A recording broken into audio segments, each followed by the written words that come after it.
जय हिंद बच्चों। आज हम बात करने वाले हैं torque on electric dipole, work done in rotating the dipole and potential energy of dipole. ये तीनों ही फैक्टर्स हम पढ़ेंगे जब डाइपोल किसी एक्सटर्नल इलेक्ट्रिक फील्ड में रखा होगा। लास्ट वीडियो में हमने बात करी थी डाइपोल मोमेंट की, इलेक्ट्रिक फील्ड ऑफ डाइपोल की। बट अगर डाइपोल को किसी एक्सटर्नल इलेक्ट्रिक फील्ड में रखें तो वो कैसे बिहेव करेगा, ये आज की वीडियो में हम डिस्कस करने वाले हैं। तो स्टार्ट करते हैं फर्स्ट टॉपिक से। फर्स्ट टॉपिक है हमारा torque on dipole in uniform electric field. Suppose there is uniform electric field. Uniform electric field को हम रिप्रेजेंट करते हैं पैरेलल फील्ड लाइन से। तो मान लीजिए ये यूनिफॉर्म इलेक्ट्रिक फील्ड है, ये इसकी डायरेक्शन है, एंड एन इलेक्ट्रिक डाइपोल। और मान लीजिए हमारे पास एक इलेक्ट्रिक डाइपोल है, ये इस टाइप से। ये डाइपोल इस इलेक्ट्रिक फील्ड में कुछ ऐसा रखा हुआ है।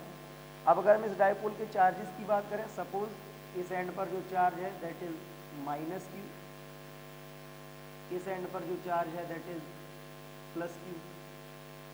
तो अगर हम इन दोनों चार्जेस की बात करें तो देखिए जैसे ही डाइपोल ये इसमें रखा जाएगा यूनिफॉर्म इलेक्ट्रिक फील्ड में, लेंथ हम मान लेते हैं इस डाइपोल की कितनी है 2a।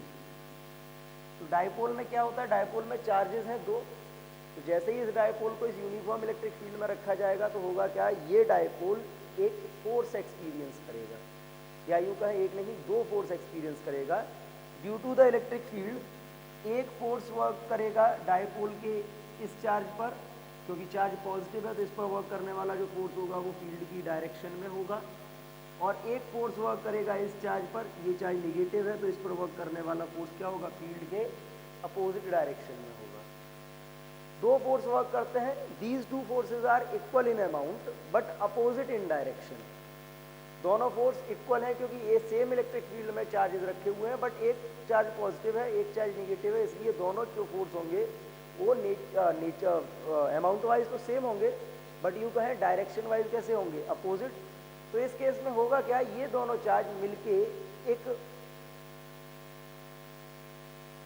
कपल का फॉर्मेशन करेंगे।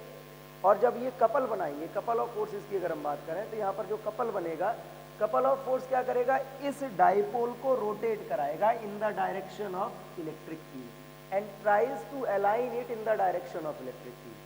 Due to that couple dipole क्या करेगा, रोटेट करेगा, और रोटेट होने के बाद ये फील्ड के पैरेलल होने की कोशिश करेगा। क्लियर। और हमने पढ़ा है व्हेनेवर ए फोर्स और couple of forces is working on any object and it will rotate about its mean position, about its fixed point, then it is called torque. यानी कि अगर किसी ऑब्जेक्ट पर फोर्स या कपल ऑफ फोर्स वर्क करता है और वो ऑब्जेक्ट किसी फिक्स्ड पॉइंट पर रोटेट करने लगता है तो इसी रोटेटिंग इफेक्ट को बोला जाता है टॉर्क।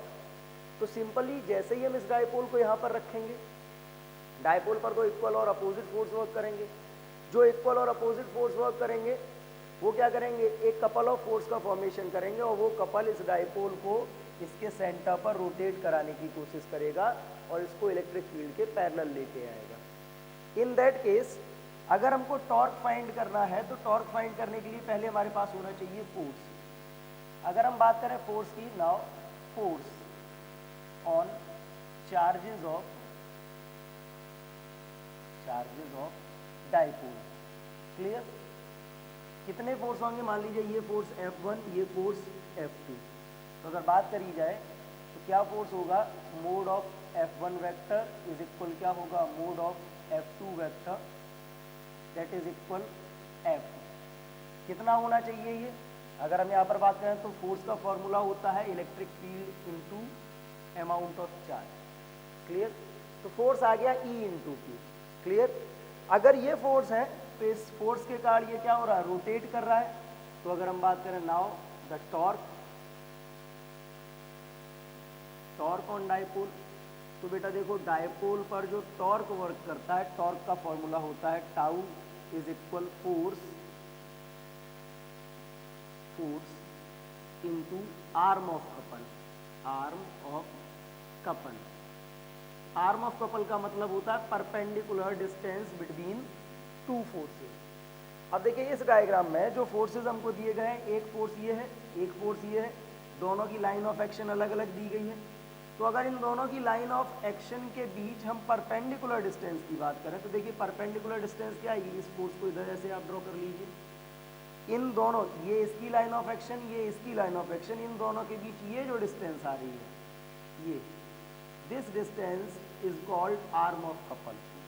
इस डिस्टेंस को क्या बोलेंगे, this distance is called arm of couple. इसको मान लीजिए क्या, y। क्लियर।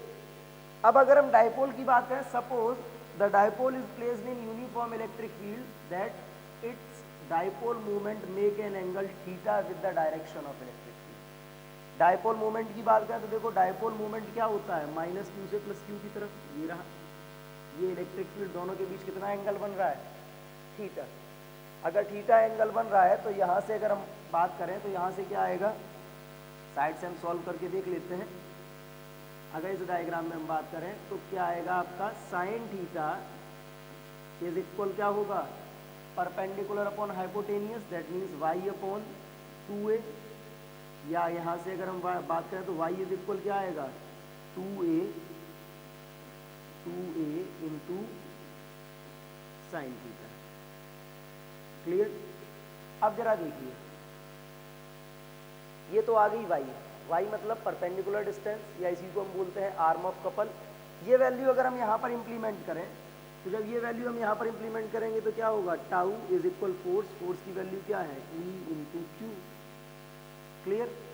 या भी हम एक स्टेप इसको नोट कर लेते हैं, आर्म ऑफ कपल फोर्स क्या था, ये y था, आर्म ऑफ कपल फोर्स क्या आया, E into Q into arm of couple आपका आ रहा है 2a into sine theta, 2a into sine theta. अब जरा देखिए ये जो अमाउंट बन रहा है ना, q into 2a, it is called the dipole moment of dipole. तो ये q इंटू 2a हो गया आपका डायपोल मोमेंट। तो ये फॉर्मूला क्या बना, tau is equal E into P sine theta, या चाहे तो हम इसको ये भी लिख सकते हैं, टाउ इज इक्वल आपका क्या आएगा, टाउ इज इक्वल आएगा आपका P into E sine theta. Clear. Tau is equal आया P into E sine theta. आ गया ये फॉर्मूला। अब देखिए जरा इसको, हमको मालूम है कि जो डायपोल मोमेंट P है या जो आपका इलेक्ट्रिक फील्ड इंटेंसिटी E है, बोथ आर वेक्टर क्वांटिटीज। अगर ये दोनों वेक्टर क्वांटिटीज है तो वेक्टर क्वांटिटीज के केस में क्या होगा, अगर हम इसको चाहें तो हम इसका वेक्टर फॉर्म भी नोट कर सकते हैं, क्या, टाउ वेक्टर। देखिए साइन लगा हुआ, दैट मीन्स वेक्टर प्रोडक्ट बनेगा, टाउ वेक्टर इज इक्वल क्या होगा, P vector cross E vector. Formula इसका ये भी बन सकता है, ये आ गई इसकी वेक्टर फॉर्म। तो कितना टॉर्क वर्क करता है, torque working on any electric dipole is the vector product of dipole moment and electric field intensity. किसी भी डायपोल को जब किसी यूनिफॉर्म इलेक्ट्रिक फील्ड में रखा जाएगा तो उस पर वर्क करने वाला जो टॉर्क होगा that is equal to the vector product of dipole moment and electric field intensity. कैसे आया, एक बार फटाफट फिर से समझ लेते हैं कि जैसे ही डायपोल थीटा एंगल पर रखा जाएगा यूनिफॉर्म इलेक्ट्रिक फील्ड में, then its charges will experience two equal and opposite forces. Positive charge पर फोर्स वर्क करेगा वो फील्ड की डायरेक्शन में होगा, निगेटिव पर वर्क करेगा वो फील्ड के अपोजिट होगा। दोनों ही फोर्स सेम होंगे अमाउंट में बट डायरेक्शन वाइज अपोजिट होंगे, that's why they will form a couple and that couple will try to rotate the dipole in the direction of electric field and align it in stable equilibrium। Rotate करेगा और इसको कहाँ लेके आएगा, stable equilibrium में लेके आएगा। हमने पढ़ा हुआ है कि जब भी किसी ऑब्जेक्ट पर फोर्स या कपल ऑफ फोर्स वर्क करता है and it will rotate, then its rotating effect is called torque. तो हमने वही फॉर्मूला अप्लाई किया, torque is equal force into arm of couple. Force क्या था, E into Q, arm of couple क्या निकल के आया, यहाँ से हमने सॉल्व किया, y is equal 2a into sine theta. तो वैल्यू आ गई tau is equal Q into 2a, ये कन्वर्ट हो गया हमारा डायपोल मोमेंट में, तो P into E sine theta, इसको हमने वेक्टर फॉर्म में लिख लिया। कभी कभी क्या होता है, एक टर्म और बात की जाती है जो क्वेश्चन नॉर्मली पूछा जाता है कि मैक्सिमम टॉर्क की कंडीशंस क्या होंगी। अब यहाँ पर देखिए, फॉर मैक्सिमम टॉर्क, जरा ध्यान से समझना, टॉर्क का फॉर्मूला क्या होता है, tau is equal P into E sine theta. Clear. यहाँ से ये बात तो क्लियर है कि ये एंगल जब चेंज होगा तो टॉर्क का अमाउंट भी चेंज होगा। एंगल अगर चेंज करोगे तो टॉर्क का अमाउंट भी चेंज होगा, क्योंकि साइन थीटा चेंज होगा। तो अगर हमको मैक्सिमम टॉर्क चाहिए तो मैक्सिमम टॉर्क की कंडीशन में साइन थीटा की वैल्यू मैक्सिमम होनी चाहिए, और साइन थीटा मैक्सिमम कब होता है, जब थीटा 90 होता है। तो अगर कंडीशंस आपसे पूछी जाती हैं मैक्सिमम टॉर्क की, तो मैक्सिमम टॉर्क के लिए आप लिख सकते हो साइन थीटा इज इक्वल 1, या फिर आप लिख सकते हो theta is equal 90 degree. Clear? अगर ये कंडीशंस आप अप्लाई कर लेते हो देन मैक्सिमम टॉर्क की कंडीशन में फॉर्मूला क्या आएगा, टाउ मैक्सिमम इज इक्वल होगा P into E. Clear? This is the formula for maximum torque when any dipole is placed in uniform electric field. कैसा रखा जाएगा, बिल्कुल फील्ड के परपेंडिकुलर। परपेंडिकुलर होगा, एक फोर्स इसको आगे खींचेगा, एक फोर्स इसको पीछे खींचेगा, तो ये कैसा होगा, इस तरीके से रोटेट कर जाएगा, और ये ऐसे रोटेट करके धीरे धीरे फील्ड के एकदम पैरेलल आ जाएगा। क्लियर? तो ये कंडीशन है मैक्सिमम टॉर्क की। चलते हैं नेक्स्ट टॉपिक पे। नेक्स्ट टॉपिक है इक्विलिब्रियम ऑफ डाइपोल। अब देखिए, डाइपोल जब रखा जाता है यूनिफॉर्म इलेक्ट्रिक फील्ड में, तो उस पर टॉर्क वर्क करता है, और टॉर्क वर्क करने का मतलब क्या है कि वो रोटेट करता है। रोटेट करेगा तो ये रुकेगा या नहीं रुकेगा, रुकेगा तो कब रुकेगा। तो देखिए, डाइपोल जब रखा जाता है किसी इलेक्ट्रिक फील्ड में, तो रोटेट करने के बाद जहाँ पे जाके रुकता है उस कंडीशन को बोला जाता है इक्विलिब्रियम ऑफ डाइपोल। इक्विलिब्रियम की आपने क्लास 11th में पढ़ा हुआ है। इक्विलिब्रियम की दो कंडीशन होती हैं। पहला तो नेट अमाउंट ऑफ फोर्स कितना होना चाहिए, 0 होना चाहिए। ये तो हम वैसे ही बता चुके हैं आपको कि डाइपोल में दो इक्वल और अपोजिट फोर्स वर्क करते हैं always, that means net force तो 0 होता है इसका। एक कंडीशन और होती है कि नेट फोर्स 0 होने के साथ ही साथ क्या 0 होना चाहिए, नेट टॉर्क भी 0 होना चाहिए। नेट टॉर्क भी कितना होना चाहिए, 0। अगर ये दोनों कंडीशंस फॉलो होती हैं देन दैट कंडीशन और that alignment, that arrangement is called in equilibrium. Clear? अब यहाँ पर देखिए, इक्विलिब्रियम की कंडीशन हमको क्या मिली है,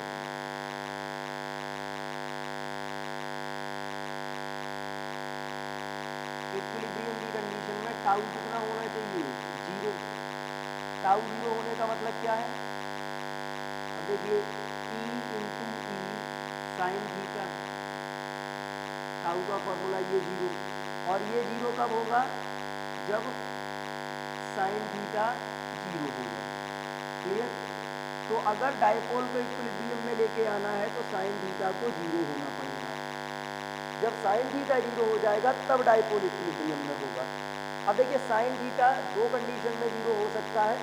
यहाँ से हमको दो लॉजिक मिलते हैं। पहला लॉजिक मिलता है कि थीटा कितना हो जाए, 0 डिग्री। कैसा हो जाए, 0 डिग्री। दैट मीन्स कि जो डायरेक्शन आपकी डाइपोल मूवमेंट की है वही डायरेक्शन किसकी हो जाए, इलेक्ट्रिक फील्ड की। तो ये 0 होगा इस कंडीशन में, ये इक्विलिब्रियम में। दूसरी कंडीशन हमको क्या मिलती है, साइन थीटा 0 कब हो सकता है, जब थीटा की वैल्यू कितनी और हो जाए, 180 डिग्री। 180 डिग्री का मतलब है कि अगर ये डाइपोल मूवमेंट की डायरेक्शन है तो इलेक्ट्रिक फील्ड कैसा होना चाहिए, इलेक्ट्रिक फील्ड इसके रिवर्स में होना चाहिए। अगर ये कंडीशन फॉलो हो जाती है then this is also called equilibrium. ये जो कंडीशन है आपकी, इसमें जो ये है डाइपोल इलेक्ट्रिक फील्ड, ये कैसे हैं, पैरेलल। और इस कंडीशन में कैसे हैं, इस कंडीशन में माने जाते हैं एंटी पैरेलल। क्लियर? ये जो कंडीशन है, इस कंडीशन को बोला जाता है स्टेबल इक्विलिब्रियम। स्टेबल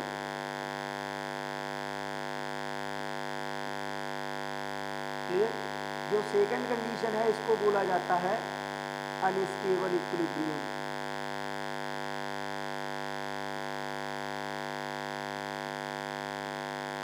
तो समझ लीजिए, दो कंडीशंस दी हैं, एक दी है स्टेबल इक्विलिब्रियम, एक दी है अनस्टेबल इक्विलिब्रियम। ये अलग अलग फिर से वही आ जाते हैं। इक्विलिब्रियम में be possible for any dipole in electric field in two condition. First is called stable and another is called unstable. दो कंडीशंस में पॉसिबल है।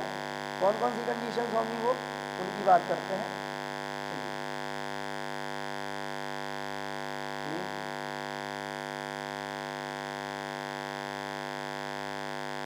पहला कंडीशन पॉसिबल है, first stable equilibrium. Stable equilibrium,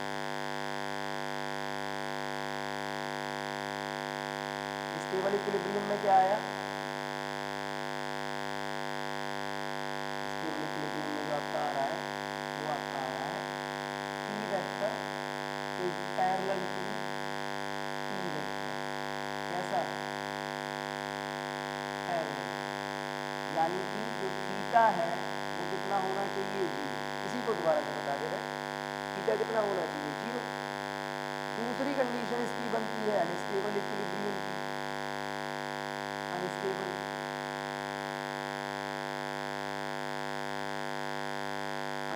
equilibrium,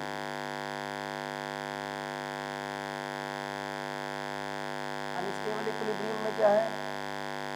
unstable equilibrium में जो आपका P vector है and E vector कैसे होंगे? Are anti parallel.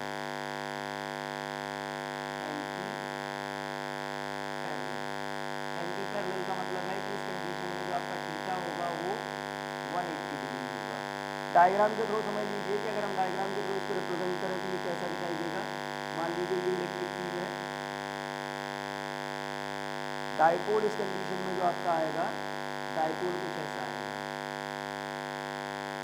ये डायपोल इधर होगा प्लस Q, इधर होगा माइनस Q। प्लस Q पर इधर फोर्स वर्क करेगा, माइनस Q पर इधर फोर्स वर्क करेगा। क्लियर? इस कंडीशन में देखो एंटी पैरेलल में क्या है? सपोज ये इलेक्ट्रिक फील्ड और इस इलेक्ट्रिक फील्ड में जो आपका डायपोल होगा वो डायपोल कुछ ऐसा रखा होगा, और इस डायपोल के जो चार्जेस होंगे इधर क्या होगा? प्लस Q, इधर होगा माइनस Q। फोर्स ऐसे वर्क करेगा। क्लियर? तो यहाँ पर देखो माइनस Q से प्लस Q की तरफ डायपोल मोमेंट भी इधर से इधर आ जाएगा, इसका माइनस Q से प्लस Q की तरफ। ठीक है, डायपोल मोमेंट भी ये आ गया आपका, इलेक्ट्रिक फील्ड भी इधर है। इसका डायपोल मोमेंट देखो किधर आएगा? इधर से इधर, इलेक्ट्रिक फील्ड आ गया। तो ये स्टेबल इक्विलिब्रियम बनता है, वो अनस्टेबल इक्विलिब्रियम बनता है। क्लियर? अब देखिए स्टेबल और अनस्टेबल इक्विलिब्रियम के बाद हम बात करते हैं कि अगर डायपोल स्टेबल इक्विलिब्रियम में आ जाता है तो उसको रोटेट कराने के लिए हमको कितना वर्क करना पड़ेगा, या डायपोल किसी भी कंडीशन में रखा हुआ है यूनिफॉर्म इलेक्ट्रिक फील्ड में तो उसकी पोटेंशियल एनर्जी कितनी होगी। ठीक है, नेक्स्ट टॉपिक है हमारा work done in rotating the dipole in uniform electric field. चलिए देखिए, सपोज ये एक यूनिफॉर्म इलेक्ट्रिक फील्ड है। इस यूनिफॉर्म इलेक्ट्रिक फील्ड में एक डायपोल, एक इलेक्ट्रिक डायपोल इस टाइप से रखा हुआ है। क्लियर? इस डायपोल के दो चार्ज हैं, ये जो चार्ज है ये प्लस Q, ये एक चार्ज है ये माइनस Q। इनकी जो लेंथ है डायपोल की वो कितनी है? 2a। अब जब ये इस टाइप से रखा है देन वी ऑल नो कि जब ये इस टाइप से रखा जाएगा तो इस पर क्या होगा? इस पर दो फोर्स वर्क करेंगे, दो फोर्स होंगे। एक फोर्स होगा पॉजिटिव पर फील्ड की डायरेक्शन में और नेगेटिव पर फील्ड के अपोजिट। ये दोनों फोर्स मिलके एक कपल का फॉर्मेशन करेंगे जिसके कारण ये डायपोल क्या करेगा? रोटेट करेगा। In that case torque on dipole हम फाइंड कर ही चुके हैं। टॉर्क ऑन डायपोल कितना होगा इस कंडीशन में? जो टॉर्क का फॉर्मूला आएगा वो होगा tau is equal P into E sine theta. Clear? अब सपोज ये डायपोल रोटेट करता है या रोटेट कराया जाता है, तो जब ये रोटेट करेगा या कराया जाएगा तो क्या होगा? वर्क होगा वहां पे सिस्टम में वर्क होगा। अगर हम सिस्टम में वर्क की कंडीशन मान लें कि सपोज ये मूव रोटेट करता है फ्रॉम एंगल θ1 टू θ2। कितने एंगल पर रोटेट करता है? θ1 से θ2 एंगल तक रोटेट करता है। तो अगर इसको रोटेट कराया जाए तो देखिए जब रोटेट कराओगे थीटा चेंज होगा तो क्या होगा? टॉर्क चेंज होगा। यानी कि वेरिएबल टॉर्क आएगा रोटेशन की कंडीशन में, और जब रोटेशन की कंडीशन में टॉर्क वेरिएबल आएगा, इन दैट केस अगर हम बात करें कि work done in rotating dipole,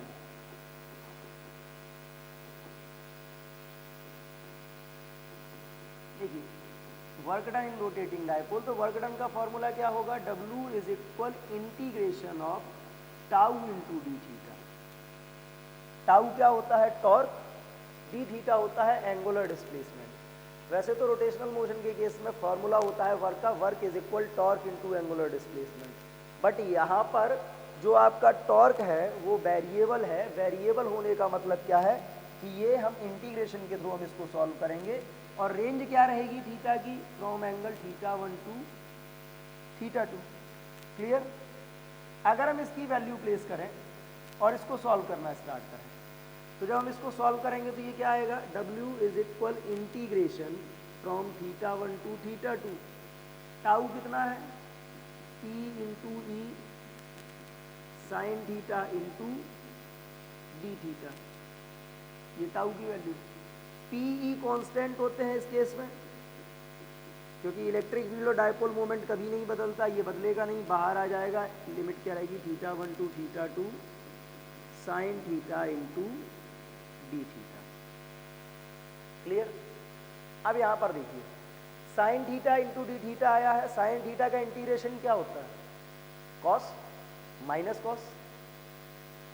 sign theta का इंटीग्रेशन ये P इंटू ई, इसका इंटीग्रेशन होता है minus cos theta, and the range is from θ1 to θ2। Clear.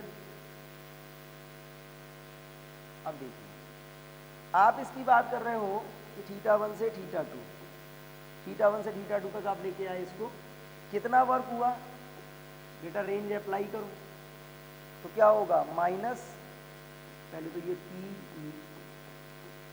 Minus cos, final limit कितनी है θ2, माइनस पहले से है और माइनस इनिशियल लिमिट के लिए भी आएगा, तो माइनस इंटू माइनस क्या होगा, प्लस कॉस θ1। क्लियर। इस कंडीशन में अगर आप देखते हो तो ये आपका क्या आएगा, समझ लीजिए, ये आएगा प्लस कॉस थीटा। ठीक है, ये कॉस θ1 पहले आ जाएगा, तो ये क्या आएगा, W is equal P into E cos θ1 पहले आ गया minus cos θ2। So this is the net amount of work done in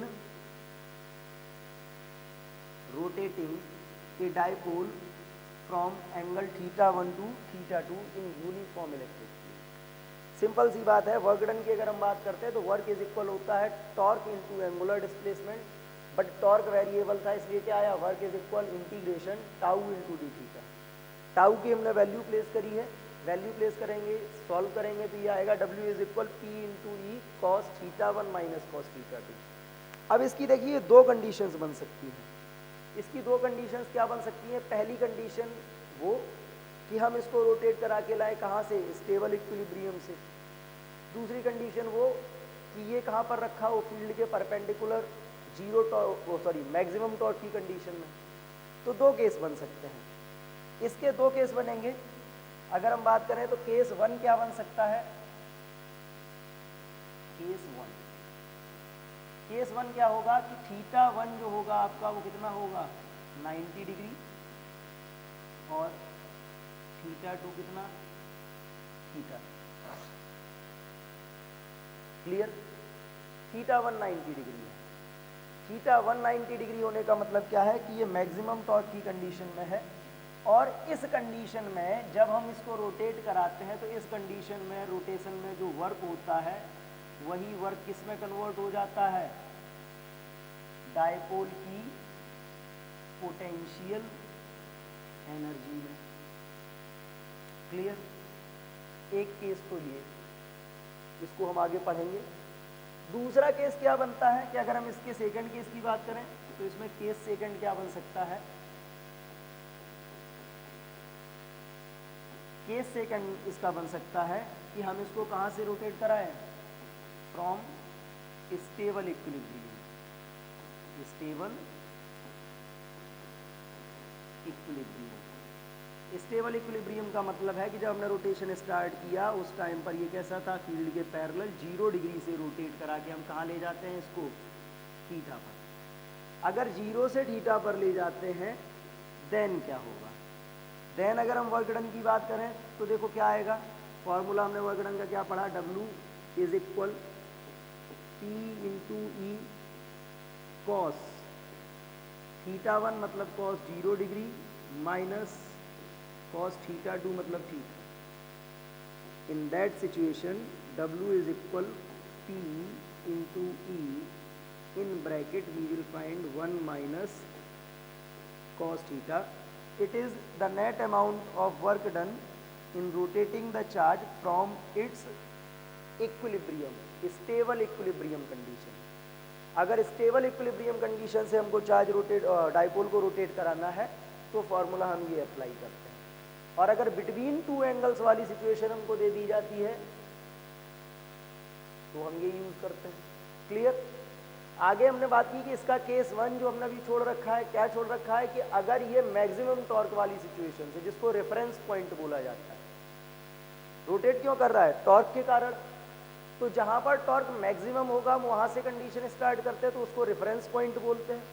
अगर ये रेफरेंस पॉइंट से रोटेट करके थीटा पर आता है, रेफरेंस पॉइंट से थीटा पर आता है, तो इस सिचुएशन में जो वर्क डन होगा सिस्टम में, that is converted in the form of energy of dipole. That energy is called potential energy of dipole.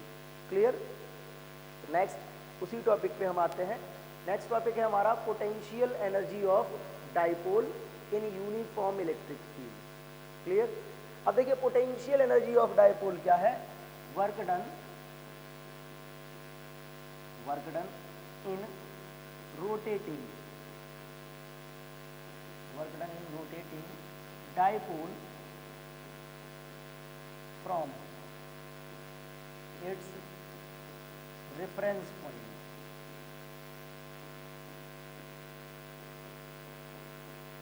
Reference point का मतलब क्या है, when from theta is equal 90 degree, work done in rotating the dipole from its reference point theta is equal 90 degree to any position is called potential energy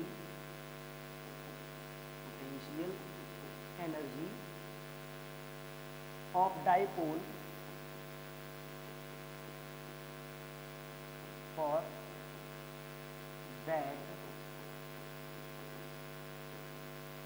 position। Clear. यानी किसी भी dipole को उसके reference point यानी कि 90 degree से घुमा के किसी एक पार्टिकुलर पोजीशन तक लाने में जो वर्क डन होता है, that amount of work done is called potential energy at that particular position. ठीक है। अगर इस केस में हम बात करें तो कंडीशन क्या दी जा रही है, क्या कंडीशन हमको मिल रही है कि जो थीटा 1 है वो कितना होना चाहिए, that is 90 degree and theta 2 is equal theta. ये सब जब हम अप्लाई करेंगे तो इन सबको अप्लाई करने पे हमको क्या मिलने वाला है, देन u इज इक्वल क्या होगा, w that is equal p into E in bracket cos 90 degree, क्योंकि cos थीटा होता है थीटा 1 यानी कि 90 डिग्री माइनस cos थीटा 2 मतलब थीटा। करिए सॉल्व तो ये आएगा आपका u is equal p into E, cos 90 की वैल्यू कितनी होती है 1 minus cos theta means sorry cos 90 की वैल्यू होती है 0, ये कितना हो जाएगा cos theta is equal theta. इसको जब आप सॉल्व करोगे then you will find u is equal minus p into E cos theta. Clear. जिस कंडीशन में ये क्या आएगा, u is equal minus p into E cos theta. देखिए p और e दोनों क्या है, वेक्टर क्वांटिटीज हैं और u स्केलर क्वांटिटी है, तो यहाँ पर हमको क्या मिल रहा है, दो वेक्टर के मल्टीप्लाई करने से एक स्केलर मिला, तो हम इसको वेक्टर फॉर्म में भी नोट कर सकते हैं।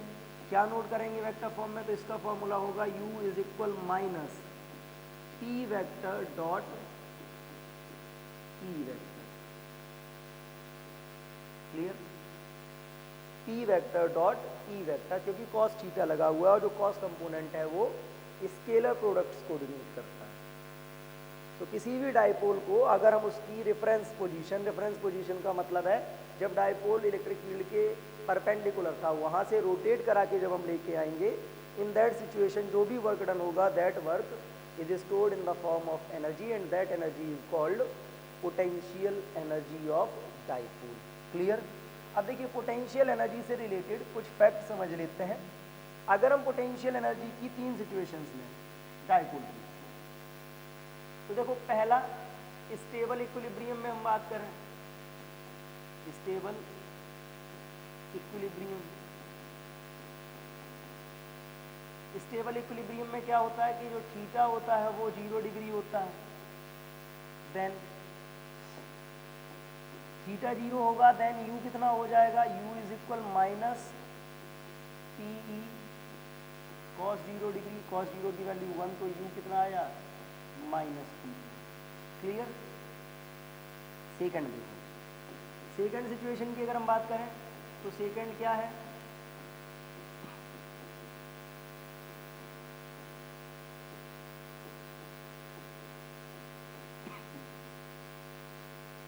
अनस्टेबल इक्विलिब्रियम, थीटा कितना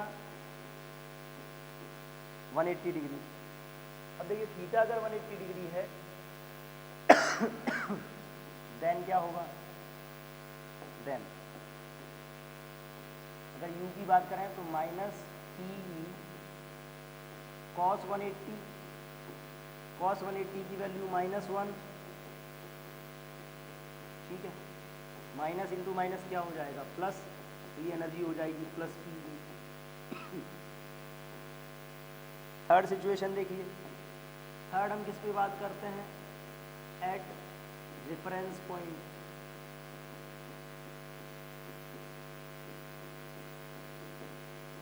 रेफरेंस पॉइंट पर थीटा हमने कितना लिया होता है 0 डिग्री। थीटा अगर 0 डिग्री होगा देन क्या होगा,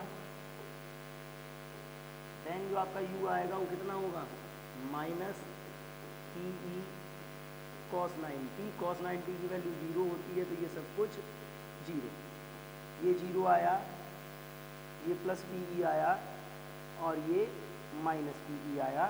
अब देखो क्या हमको मिल रहा है, ये माइनस पी ई, ये प्लस पी ई और ये 0, क्योंकि इस पॉइंट पर एनर्जी 0 होती है इसीलिए हमने इसको रेफरेंस पॉइंट नाम दिया।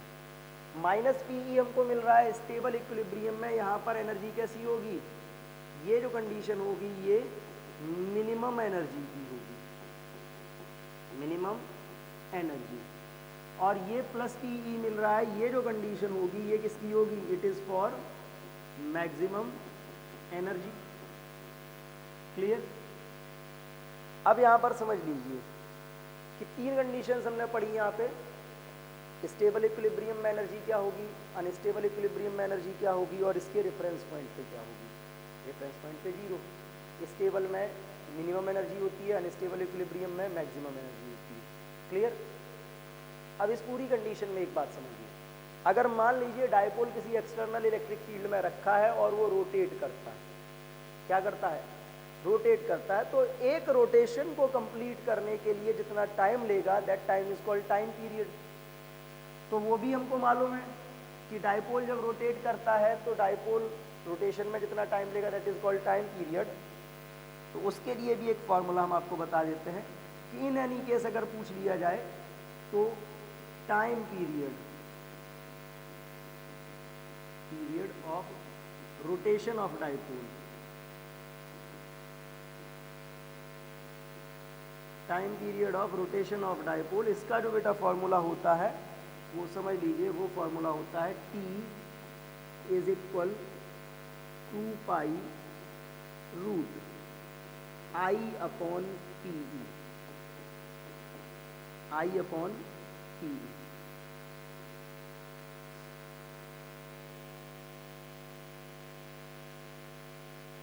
T is equal 2 pi upon 2 pi into under root I upon P. I क्या है? I is the moment of inertia for electric dipole and P is the dipole moment and E is the electric field intensity of dipole. Clear?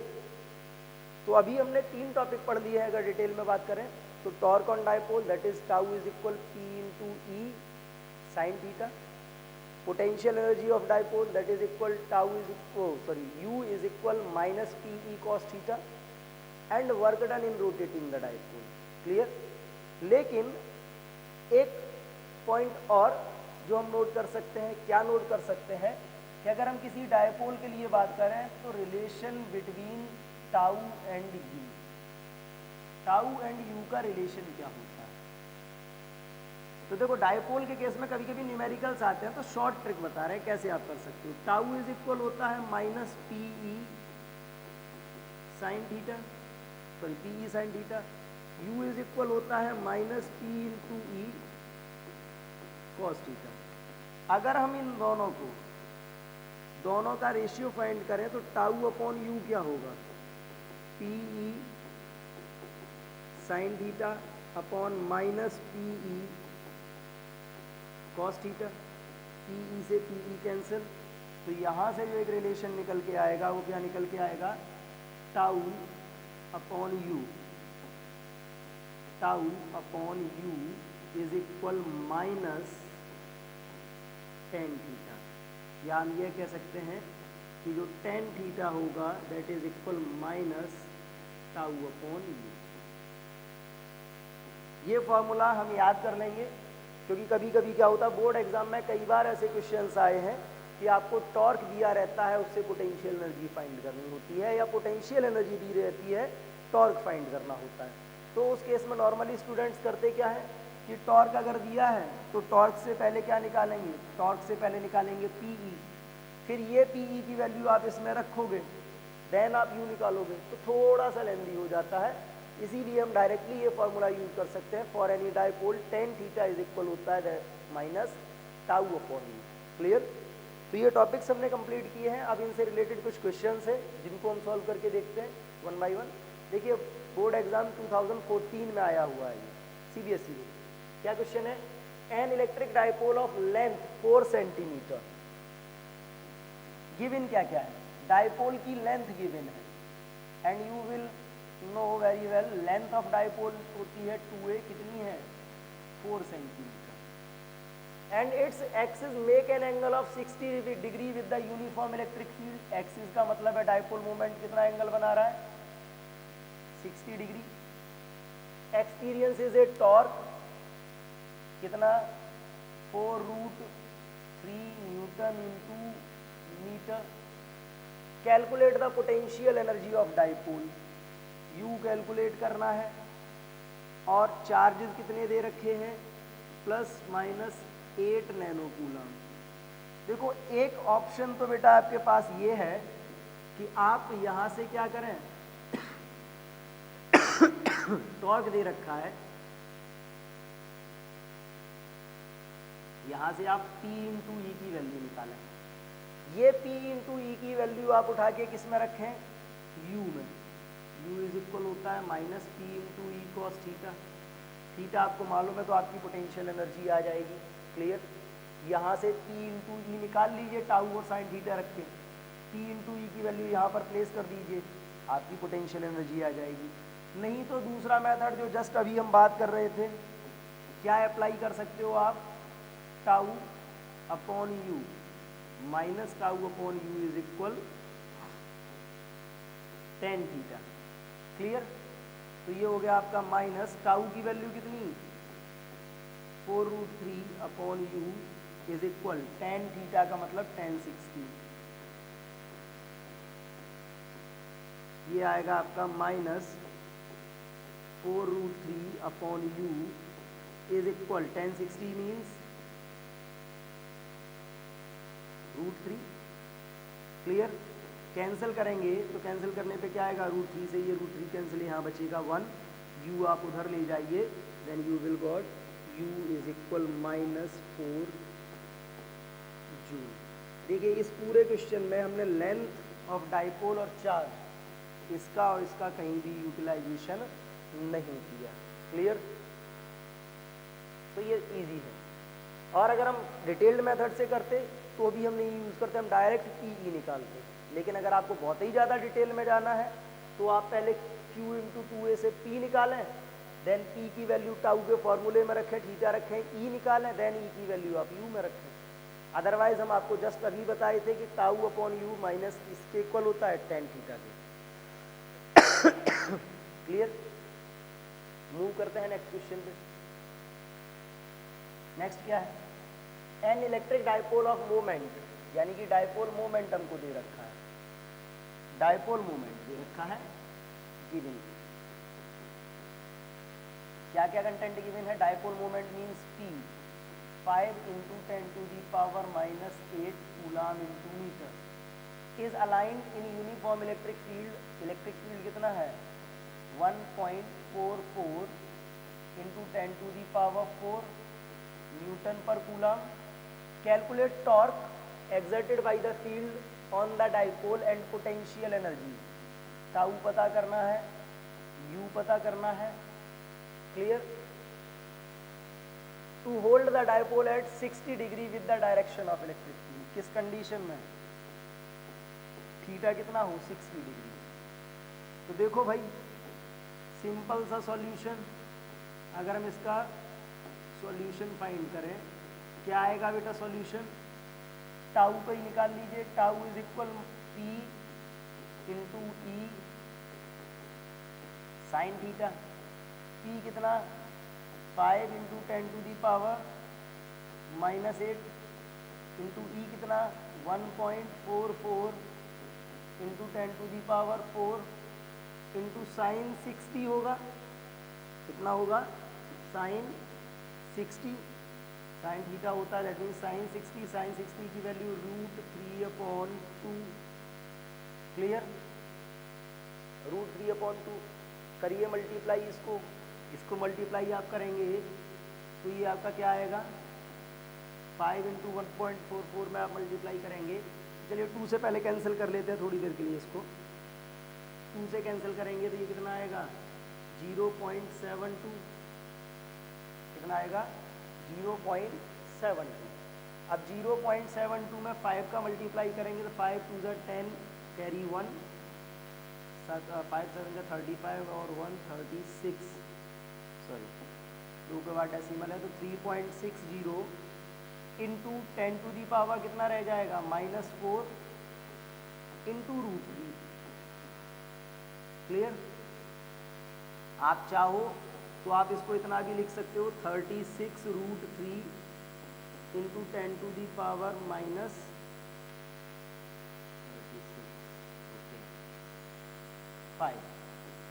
एक power पीछे लेके आए decimal को तो एक power बढ़ जाएगी। या तो आप इतना कर लीजिए। क्लियर? और आप अगर इतना नहीं करना चाहते तो √3 की वैल्यू भी रख सकते हो, आपके पास ऑप्शन ये भी है।